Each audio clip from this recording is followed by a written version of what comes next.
تدبر قرآن امین احسن اصلاحی سورہ نور آیات 11 تا 26۔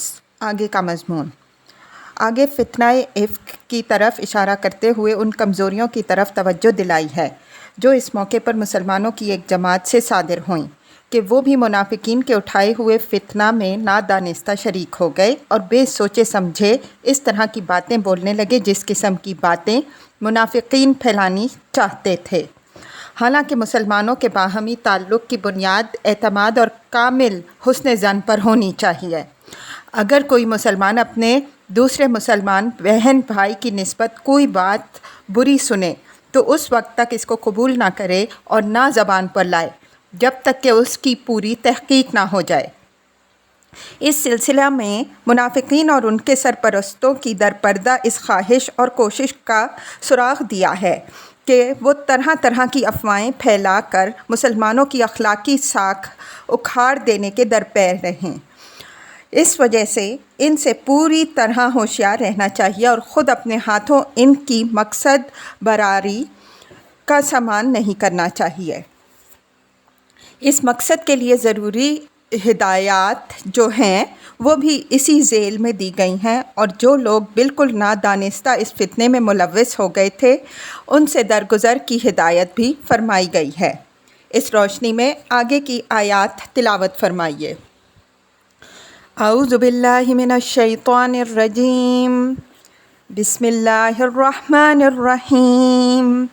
ان الذین جاءوا بالافک عصبۃ منکم لا تحسبوه شرا لکم بل هو خیر لکم لکل امرئ منہم ما اکتسب من الاثم والذی تولی کبرہ منہم لہ عذاب عظیم۔ لولا اذ سمعتموہ ظن المؤمنون والمؤمنات بانفسہم خیرا وقالوا ھذا افک مبین۔ ولولا جاءوا علیہ باربعۃ شہداء فإذ لم یأتوا بالشہداء فأولئک عند اللہ ھم الکاذبون۔ ولولا فضل اللہ علیکم ورحمتہ فی الدنیا والآخرۃ لمسکم فیما افضتم فیہ عذاب عظیم۔ اذ تلقونہ بألسنتکم وتقولون بأفواہکم ما لیس لکم بہ علم وتحسبونہ ہینا وہو عند اللہ عظیم۔ ولولا اذ سمعتموہ قلتم ما یکون لنا ان نتکلم بہذا سبحانک ھذا بہتان عظیم۔ یعظکم اللہ ان تعودوا لمثلہ ابدا ان کنتم مؤمنین۔ ویبین اللہ لکم الآیات واللہ علیم حکیم۔ ان الذین یحبون ان تشیع الفاحشۃ فی الذین آمنوا لہم عذاب علیم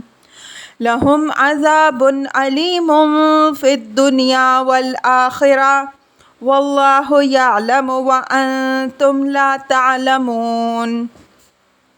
ولولا فضل اللہ علیکم ورحمتہ وان اللہ رؤوف رحیم۔ یا ایہا الذین آمنوا لا تتبعوا خطوات الشیطان ومن یتبع خطوات الشیطان فإنہ یأمر بالفحشاء والمنکر۔ ولولا فضل اللہ علیکم ورحمتہ ما زکا منکم من احد ابدا ولکن اللہ یزکی من یشاء واللہ سمیع علیم۔ ولا یأتل اولو الفضل منکم والسعة ان یؤتوا اولی القربى والمساکین والمہاجرین فی سبیل اللہ وَلْيَعْفُوا وَلْيَصْفَحُوا أَلَا تُحِبُّونَ أَن يَغْفِرَ اللَّهُ لَكُمْ وَاللَّهُ غَفُورٌ رَحِيمٌ إِنَّ الَّذِينَ يَرْمُونَ الْمُحْصَنَاتِ الْغَافِلَاتِ الْمُؤْمِنَاتِ لُعِنُوا فِي الدُّنْيَا وَالْآخِرَةِ وَلَهُمْ عَذَابٌ عَظِيمٌ يَوْمَ تَشْهَدُ عَلَيْهِمْ أَلْسِنَتُهُمْ وَأَيْدِيهِمْ وَأَرْجُلُهُمْ بِمَا كَانُوا يَعْمَلُونَ يَوْمَئِذٍ يُوَفِّيهِمُ اللَّهُ دِينَهُمُ الْحَقَّ وَيَعْلَمُونَ أَنَّ اللَّهَ هُوَ الْحَقُّ الْمُبِينُ الْخَبِيثَاتُ لِلْخَبِيثِينَ وَالْخَبِيثُونَ لِلْخَبِيثَاتِ وَالطَّيِّبَاتُ لِلطَّيِّبِينَ وَالطَّيِّبُونَ لِلطَّيِّبَاتِ أُولَئِكَ مُبَرَّؤُونَ مِمَّا يَقُولُونَ لَهُم مَّغْفِرَةٌ وَرِزْقٌ کریم۔ ترجمہ: جن لوگوں نے فتنہ افک برپا کیا وہ تمہارے ہی اندر کا ایک گروہ ہے۔ تم اس چیز کو اپنے لیے بری نہ خیال کرو بلکہ یہ تمہارے لیے بہتر ہے۔ ان میں سے ہر ایک نے جو گناہ کمایا وہ اس کے حساب میں پڑا، اور جو اس فتنے کا اصل بانی ہوا اس کے لیے تو ایک عذاب عظیم ہے۔ ایسا کیوں نہ ہوا کہ جب تم نے یہ بات سنی تو مسلمان مرد اور مسلمان عورتیں ایک دوسرے کی بابت نیک گمان کرتے اور کہتے تھے کہ یہ تو کھلا ہوا بہتان ہے۔ آخر یہ لوگ اپنے اس الزام کو ثابت کرنے کے لیے 4 گواہ کیوں نہیں لائے؟ تو جب یہ لوگ گواہ نہیں لائے تو لازماً اللہ کے نزدیک یہی لوگ جھوٹے ہیں۔ اور اگر تم پر اللہ کا فضل اور اس کی رحمت نہ ہوتی دنیا اور آخرت میں تو جس چیز میں تم ملوث ہو گئے تھے اس کے باعث تم کو ایک عذاب عظیم آ پکڑتا۔ خیال کرو جب تم اپنی زبانوں سے وہ بات نقل کر رہے تھے اور اپنے منہوں سے وہ بات کہہ رہے تھے جس کی بابت تمہیں کوئی علم نہ تھا، اور تم اس کو معمولی بات خیال کر رہے تھے، حالانکہ اللہ کے نزدیک یہ ایک بہت بڑی بات ہے۔ ایسا کیوں نہ ہوا کہ اس کو سنتے ہی تم نے کہہ دیا ہوتا کہ ہمیں کیا حق ہے کہ ہم ایسی بات زبان پر لائیں؟ معاذ اللہ، یہ تو ایک بہت بڑا بہتان ہے۔ اللہ تمہیں نصیحت کرتا ہے کہ اگر تم مومن ہو تو ایسی بات تم سے پھر کبھی صادر نہ ہو، اور اللہ تمہارے لیے اپنی آیتیں کھول کھول کر بیان کیے دے رہا ہے، اور اللہ حکیم و علیم ہے۔ بے شک جو لوگ یہ چاہتے ہیں کہ مسلمانوں میں بے حیائی کا چرچا ہو ان کے لیے دنیا اور آخرت میں ایک دردناک عذاب ہے، اور اللہ جانتا ہے اور تم نہیں جانتے۔ اور اگر تم پر اللہ کا فضل اور اس کی رحمت نہ ہوتی اور اللہ رؤوف و رحیم نہ ہوتا تو تم ایک آفت میں پھنس جاتے۔ اے لوگوں جو ایمان لائے ہو، شیطان کے نقوش قدم کی پیروی نہ کرو، اور جو شیطان کے نقوش قدم کی پیروی کرتا ہے تو وہ یاد رکھے کہ شیطان ہمیشہ بے حیائی اور برائی کی راہ سجھاتا ہے، اور اگر اللہ کا فضل اور اس کی رحمت تم پر نہ ہوتی تو تم میں سے کوئی بھی کبھی پاک نہ ہو سکتا، بلکہ اللہ ہی ہے جو پاک کرتا ہے جس کو چاہتا ہے، اور اللہ سمیع اور علیم ہے۔ اور جو تم میں صاحب فضل اور کشادہ حال ہے وہ اس بات کی قسم نہ کھائیں کہ وہ قرابت مندوں، مسکینوں اور راہ خدا میں ہجرت کرنے والوں پر خرچ نہ کریں گے، بلکہ عفو و درگزر سے کام لیں۔ کیا تم یہ نہیں چاہتے کہ اللہ تمہیں بخشے؟ اور اللہ غفور و رحیم ہے۔ بے شک جو لوگ پاک دامن بھولی بھالی با ایمان عورتوں پر تہمت لگاتے ہیں ان پر دنیا اور آخرت میں لعنت ہوئی ہے، اور ان کے لیے ایک بڑا عذاب ہے۔ اس دن جس دن ان کی زبانیں، ان کے ہاتھ اور ان کے پاؤں ان کے سامنے ان کے اعمال کی گواہی دیں گے، اس دن اللہ ان کا واجبی بدلہ پورا کر دے گا، اور وہ جان لیں گے کہ اللہ ہی حق اور واضح کر دینے والا ہے۔ خبیث عورتیں خبیث مردوں کے لیے ہوں گی اور خبیث مرد خبیث عورتوں کے لیے، اور پاکیزہ عورتیں پاکیزہ مردوں کے لیے ہوں گی اور پاکیزہ مرد پاکیزہ عورتوں کے لیے۔ یہ لوگ بری ہوں گے ان باتوں سے جو یہ کہتے ہیں، ان کے لیے مغفرت اور باعزت روزی ہے۔ الفاظ کی تحقیق اور آیات کی وضاحت۔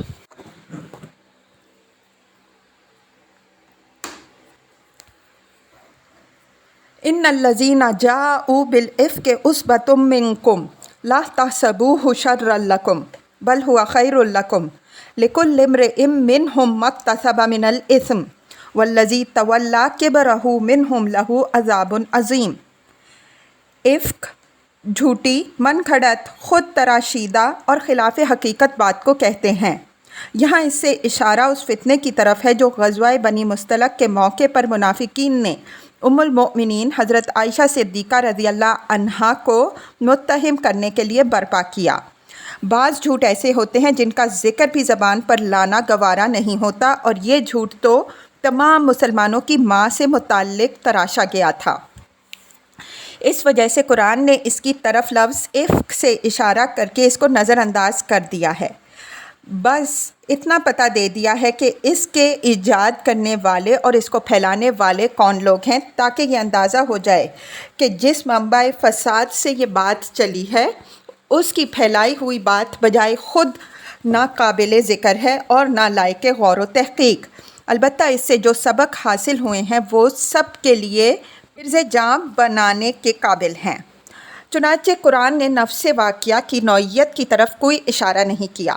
اس سے معلوم ہوتا ہے کہ ذی فہم مسلمانوں کے اندر نفس واقعہ کے افتراء و بہتان ہونے سے متعلق کوئی تردد نہیں پایا جاتا تھا۔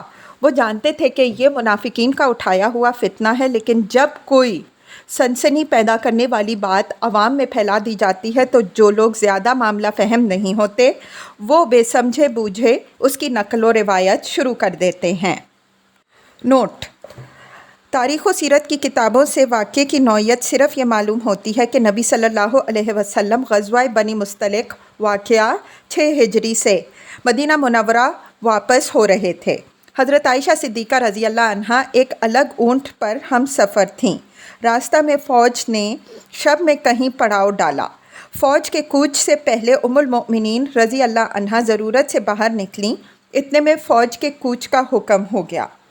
قافلہ روانہ ہو گیا اور ساتھ ہی ام المؤمنین کا دربان بھی یہ سمجھ کر روانہ ہو گیا کہ آپ اپنے ہودج میں سوار ہیں۔ ام المؤمنین رضی اللہ عنہا جب جگہ پر واپس آئیں اور دیکھا کہ قافلہ روانہ ہو گیا ہے تو شب میں اس کے انہیں کوئی اور تدبیر نظر نہ آئی کہ وہیں ٹھہر جائیں تاکہ اللہ تعالیٰ کوئی راہ پیدا کرے۔ حضرت صفوان رضی اللہ عنہ صحابی اس خدمت پر مامور تھے کہ وہ قافلہ کے پیچھے پیچھے چلیں تاکہ بھولی بصری چیزوں کا جائزہ لے سکیں۔ جب صبح کو وہ پڑاؤ کی جگہ پر پہنچے اور دیکھا کہ ام المؤمنین رضی اللہ عنہا پیچھے رہ گئی ہیں تو انہوں نے انا للہ پڑھا۔ بالآخر اپنا اونٹ بٹھایا، ام المؤمنین رضی اللہ عنہا اس پر سوار ہو گئیں اور انہوں نے مہار پکڑ کر اونٹ کو قافلے سے جا ملایا۔ فوج کے کوچ و مکان کے دوران میں اس قسم کے واقعے کا پیش آ جانا کوئی غیر معمولی بات نہیں ہے، لیکن منافقین نے اسی ذرا سی بات کو ایک فساد بنا ڈالا۔ عصبۃ منکم سے اشارہ منافقین کے اس آستین گروہ کی طرف ہے جو مسلمانوں کے اندر گھسا ہوا تھا۔ ان کا سردار عبداللہ بن ابی تھا۔ چونکہ اپنی ظاہری طور طریق میں یہ لوگ مسلمانوں سے الگ نہیں تھے، اس وجہ سے ان کو مسلمانوں کے اندر گھس کر اپنا زہر پھیلانے کا موقع مل جاتا تھا، اور بہت سے سادہ لوح مسلمان ان کے چکموں میں آ جاتے تھے۔ یہاں قرآن نے عصبۃ منکم کہہ کر انہی کی طرف انگلی اٹھائی ہے، اور مقصود اس اشارے سے مسلمانوں کو ان کی طرف سے ہوشیار کرنا ہے کہ یہ تمہارے اندر ہی گھسے ہوئے ایک گروہ کا اٹھایا ہوا فتنہ ہے، ان سے ہوشیار رہو۔ لا تحسبوہ شرا لکم بل ہوا خیر لکم، یعنی ان شریروں نے یہ فتنہ جو اٹھایا تمہارے حق میں برا نہیں ہوا، بلکہ اگر اس سے صحیح فائدہ اٹھاؤ تو اس میں تمہارے لیے بہت سے خیر کے پہلو ہیں۔ خیر کا ایک نمایاں پہلو تو اس کے اندر یہی تھا کہ اس کے ذریعے سے مسلمانوں کو اپنے اندر کے ایک مارے آستین گروہ کو اچھی طرح پہچان لینے کا موقع مل گیا۔ اگر یہ موقع نہ پیدا ہوتا تو معلوم نہیں کہ اندر ہی اندر یہ سرطانی پھوڑا کیا شکل اختیار کرتا اور اس سے کیا مفاسد ظہور میں آتے۔ دوسرا خیر کا پہلو اس کے اندر سے یہ نکلا کہ مسلمانوں کے اندر جو بعض کمزوریاں دبی ہوئی تھیں وہ اس امتحان سے ابھر کر سامنے آ گئیں اور بروقت ان کی اصلاح و تدبیر ہو گئی۔ معاشرہ کے تزکیہ کے نقطۂ نظر سے اس کی جو اہمیت ہے وہ بالکل واضح ہے۔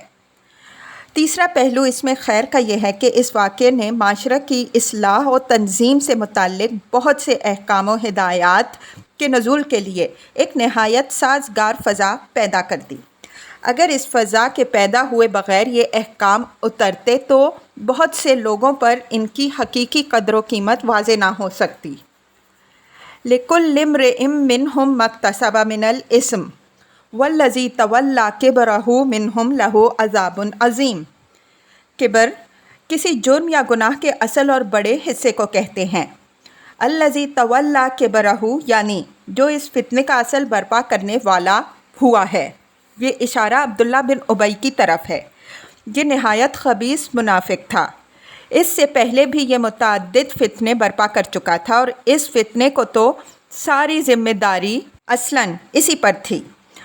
اوپر کے ٹکڑے میں مسلمانوں کو تسلی دی گئی کہ تمہارے لیے تو یہ فتنہ اعتبار سے موجب خیر ہوا، البتہ ان اشرار و مفسدین کے لیے یہ باعث ہلاکت ہوا۔ ان میں سے جس نے جس درجے کا اس فتنے میں حصہ لیا ہے وہ اپنے درجے کے اعتبار سے اس کی سزا بھگتنے بنے گا، اور جو اس سارے طوفان کا اصل بانی ہے اس کے لیے تو آخرت میں ایک عذاب عظیم ہے۔ لولا اذ سمعتموہ ظن المؤمنون والمؤمنات بانفسہم خیرا وقالوا ھذا افک مبین۔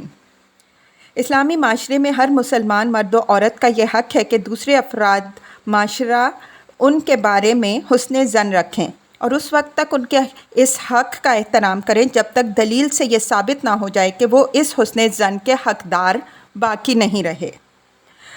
اس حق کا لازمی تقاضا یہ ہے کہ اگر کسی مسلمان کے بارے میں کسی مسلمان کے کان میں کوئی ایسی بات پڑے جو اس کے حسن ظن کو مجروح کرنے والی ہو تو وہ اس کو ایک سوغات سمجھ کر فوراً قبول نہ کر لے اور اس کی نقل و روایت نہ شروع کر دے، بلکہ اس کو رد کر دے اور اس وقت تک اس کو باور نہ کرے جب تک اس کے سامنے اس کا کوئی معقول ثبوت نہ آ جائے۔ اس طرح کے معاملات میں غیر جانبداری کا رویہ بھی جائز نہیں ہے کہ آدمی اس کو پرایا جھگڑا سمجھ کر نظر انداز کر دے کہ دوسرا بدنام ہو رہا ہے۔ مجھے اس قضیے سے کیا سرکار، بلکہ حتی الامکان اسے اپنے بھائی کی مدافعت کرنی چاہیے، اس لیے کہ ہر مسلمان پر اپنے دوسرے مسلمان بھائی کی عزت و آبرو کی حفاظت ایک فرض ہے۔ اسلامی معاشرہ کے اسی اخلاقی اصول پر یہاں مسلمانوں کو متنبہ فرمایا ہے کہ جب تمہارے کانوں میں یہ بات پڑی تو آخر تم نے ایک دوسرے کے ساتھ حسن ظن سے کام کیوں نہ لیا اور صاف صاف یہ کیوں نہ اعلان کر دیا کہ یہ کھلا ہوا بہتان اور ایک صریح تہمت ہے۔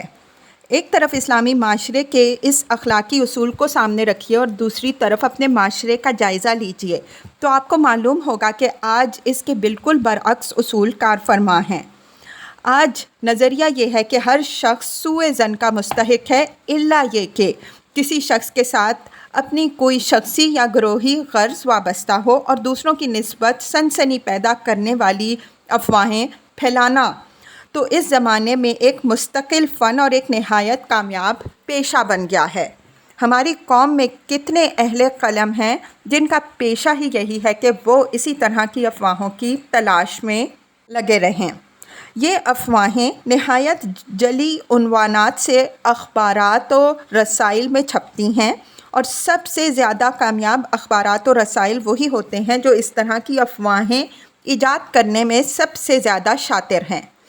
معاشرے کے فساد مزاج کا حال یہ ہے کہ لوگ اس طرح کی چیزیں پڑھتے ہیں اور ھذا افک مبین کہنا تو درکنار، ان کی ہر بات پر آمنا و صدقنا کہتے ہیں اور وحی و الہام سمجھ کر ان کو نقل و روایت بھی کرتے ہیں۔ لولا جاءوا علیہ باربعۃ شہداء فاذ لم یأتوا بالشہداء فاولئک عند اللہ ھم الکاذبون، یعنی ان مفتریوں کی بات لائق اعتنا ہو سکتی تھی تو اس صورت میں ہو سکتی تھی جب یہ شریعت کے مقرر کردہ قانون کے مطابق اپنے الزام کے ثبوت میں 4 گواہ پیش کرتے۔ یہ امر واضح رہے کہ اس طرح کے الزام کے ثبوت کے لیے 4 گواہوں کی شہادت کا قانون اس سے بہت پہلے سورہ نساء آیت 15 میں نازل ہو چکا تھا۔ مطلب یہ ہے کہ جب ان مفسدوں نے یہ الزام لگایا تھا تو ان کے شرعی اور قانونی ذمہ داری یہ تھی کہ یہ 4 گواہ پیش کرتے، لیکن جب وہ 4 گواہ پیش نہ کر سکے تو خدا کے قانون کی روح سے تو وہی جھوٹے ہیں۔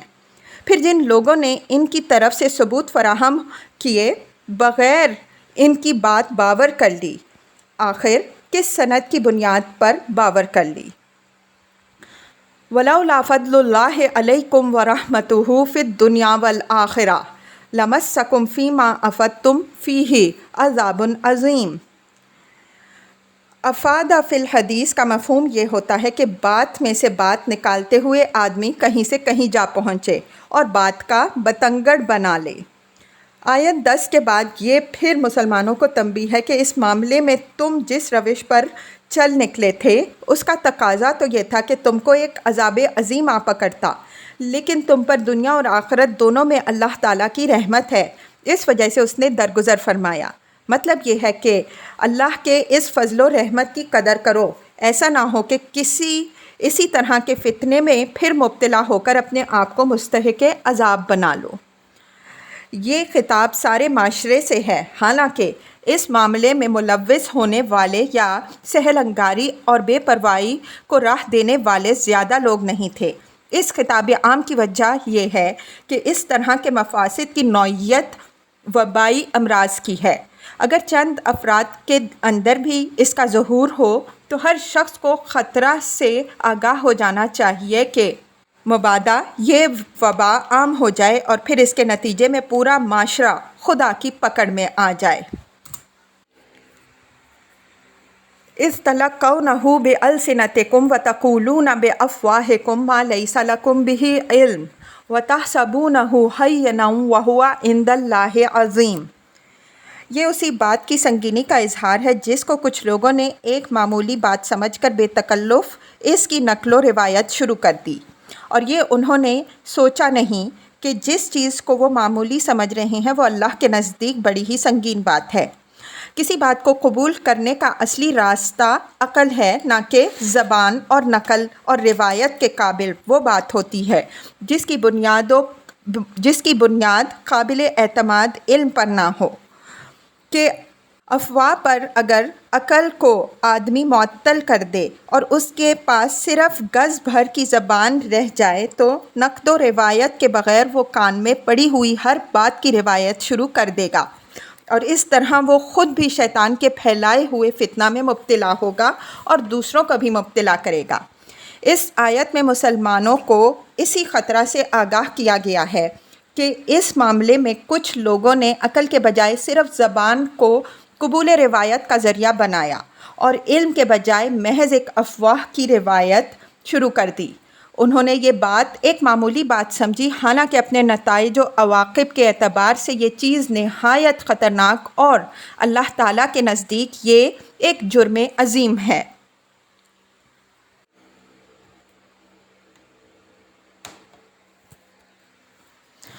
وَلَوْلَا إِذْ سَمِعْتُمُوهُ قُلْتُمْ مَا يَكُونُ لَنَا أَن نَّتَكَلَّمَ بِهَٰذَا سُبْحَانَكَ هَٰذَا بُهْتَانٌ عَظِيمٌ۔ سبحانکا یہاں بالکل اسی مفہوم میں ہے جس مفہوم میں ہم معاذ اللہ بولتے ہیں۔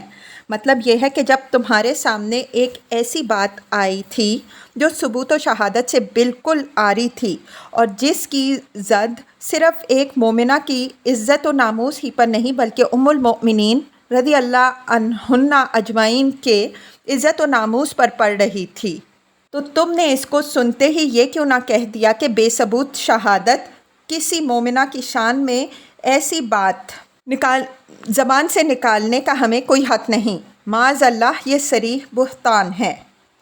ان آیات سے روایت درایت اور قبول روایت سے متعلق جو اصول نکلتے ہیں وہ بڑے اہم ہیں۔ اگر بحث کے اپنے حدود سے متجاوز ہونے کا اندیشہ نہ ہوتا تو ہم ان کو واضح کرنے کی کوشش کرتے۔ اصحاب علم ان آیات کے اس پہلو پر نگاہ رکھیں۔